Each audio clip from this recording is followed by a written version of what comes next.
സാവർക്ക ഇന്നല്ലേ പിന്നെ exit poll നടക്കണേ. അപ്പോ മാർക്കറ്റിൽ എന്തെങ്കിലും വ്യത്യാസം ഉണ്ടാവും? അതെ, എക്സിറ്റ് പോള് പിന്നെ ഇന്ന് മാർക്കറ്റിൽ അതിന്റെ ചലനം കാണൂല. 5 മണി 6 മണി ആകുമ്പോഴാണ് എക്സിറ്റ് പോൾ വരിക.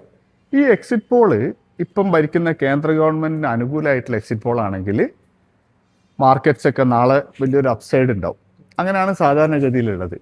ഇത് കേന്ദ്ര ഗവൺമെന്റിന് എതിരായിട്ടുള്ള ഒരു എക്സിറ്റ് പോൾ ആണെങ്കിൽ മാർക്കറ്റ് നാളെ താഴോട്ട് വരാനുള്ള സാധ്യത ഉണ്ട്. ഇങ്ങനെയാണ് അധികം ഉണ്ടായത്. അപ്പം എക്സിറ്റ് പോളിന്റെ പിറ്റേ ദിവസവും മാർക്കറ്റിൽ ഈ ഒരു റിയാക്ഷൻ കാണും. അതുപോലെ തന്നെ നമ്മുടെ ഇലക്ഷൻ്റെ അന്നുണ്ടല്ലോ, വോട്ട് കൗണ്ടിങ് തുടങ്ങുമല്ലോ, അതായത് അടുത്ത തിങ്കളാഴ്ച വരുമ്പോഴും മാർക്കറ്റിൽ അതിൻ്റെ റിയാക്ഷൻ കാണും. ഇങ്ങനെയുള്ള ദിവസങ്ങളിൽ നമ്മൾ പറയാം ഹൈ വോളറ്റിലിറ്റി ഡേയ്സ് ആണ്.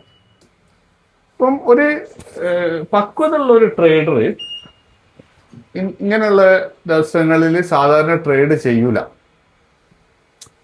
കാരണം നമ്മളെ മാർക്കറ്റിന്റെ റിയാക്ഷൻ എന്ന് വെച്ചിട്ടുണ്ടെങ്കിൽ ഭയങ്കര അപ്സൈഡും ഡൗൺ സൈഡും ഒക്കെ ഉണ്ടാവും.